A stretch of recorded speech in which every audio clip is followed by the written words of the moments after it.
Referring to the land that we're operating on, I'm referring to down here now. All the ice explorers exploring, and then all the way out to the skywalk where you folks are headed today.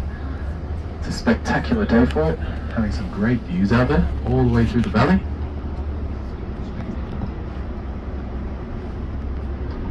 For those of you that are unaware exactly what an icefield is, and a glacier perhaps, I know I was unaware when I first got here. An icefield, you can picture kind of like a big lake of ice. So directly in front of us, we can actually spot the icefield and the glacier. Icefield is sat on the top of the mountains there. That's that big, thick, white layer of ice sat up on top. Typically about 150 meters thick right at that point, which is incredible. But the icefield is like a lake of ice sitting on top of the mountains.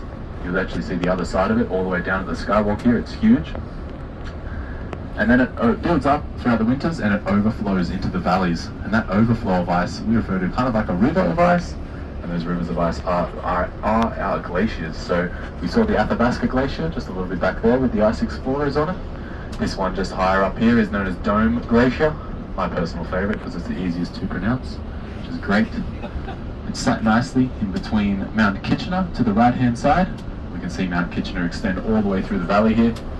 And then to the left hand side we have Mount Snowdome with that lovely thick layer of icefield sat right on top of it. As I said, it's about 150 meters thick right at that point, which is incredible. Mount Divide, meaning that the water that flows off this mountain flows into 3 different oceans. It flows from this point into the Arctic, the Atlantic, and the Pacific. Typically taking anywhere from 2 weeks up to 8 weeks for the water to get there, just depending on how fast that water is actually flowing. It'll flow down the mountain into Sunwapta Lake, which sits at the foot of the mountain, and then it'll flow into Sunwapta River, which is to the left of us. Sunwapta is a stony world, meaning turbulent water. We can see just how turbulent and chaotic that water flow actually is. It's known for being a braided river system, meaning that its flow path will change over the course of its life. We can see the evidence of this just up here on the left. You see it deviates all the way to the far side of the valley. Meanwhile, a little bit closer, we can see all those deep grooves of where the water was once flowing. Up above here, or up ahead here, you can see a lot of individual boulders sat on either side of the highway, and every single one has come tumbling down from Mount Wilcox, which is to our right. It's a very steep, rocky mountain face. It kind of shoots the rocks out. We refer to this area as our shooting gallery. It's a cool area. It happens due to a cycle here known as a melt-freeze cycle.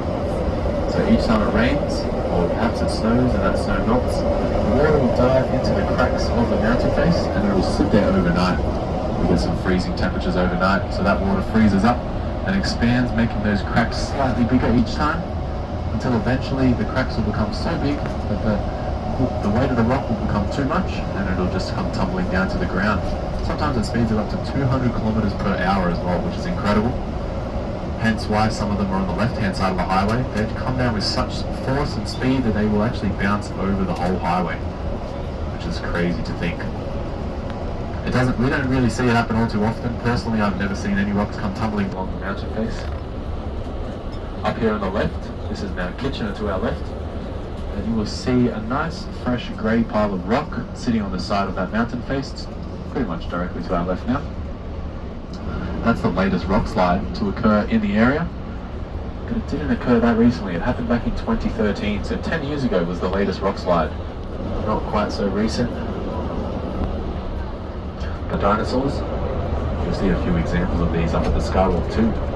Be sure to check them out.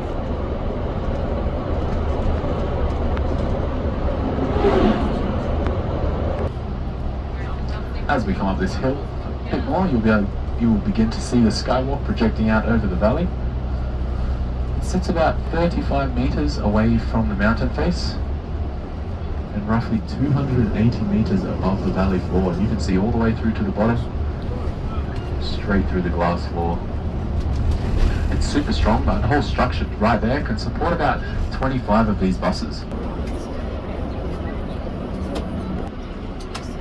Make sure you're taking all your belongings with you as you exit the bus, because this might not be the same bus that takes you back to the main centre. In terms of getting back to the main centre, you folks can take any bus you like from this location. actually rely completely on those solar panels for power up on top of that roof just in front.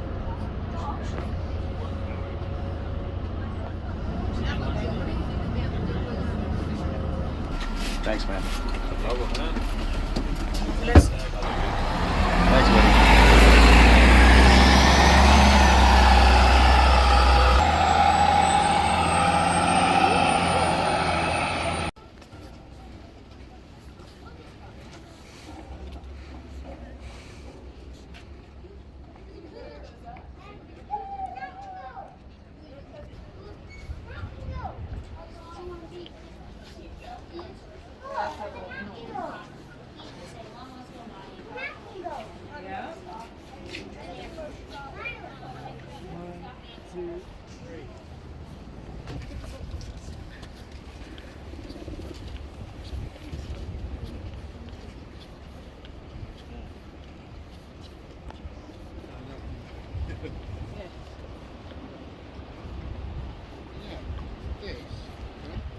Standing clip बनाओ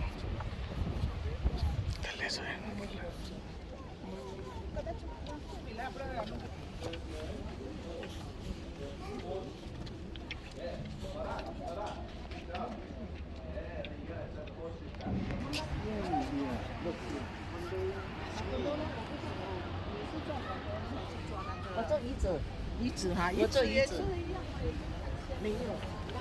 standing clip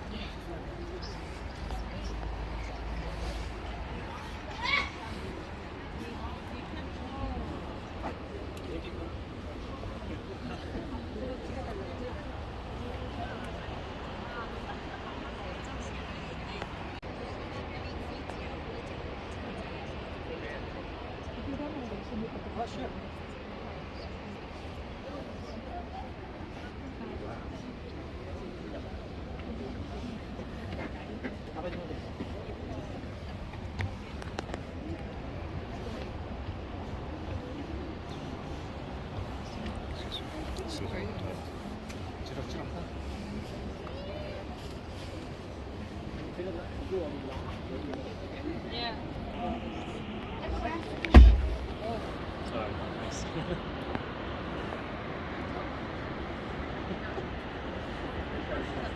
Yeah, I know, yeah, you touched it over there. Yeah, look at this one panel. Yeah, you know what, let me just go and then you can, that's how you want.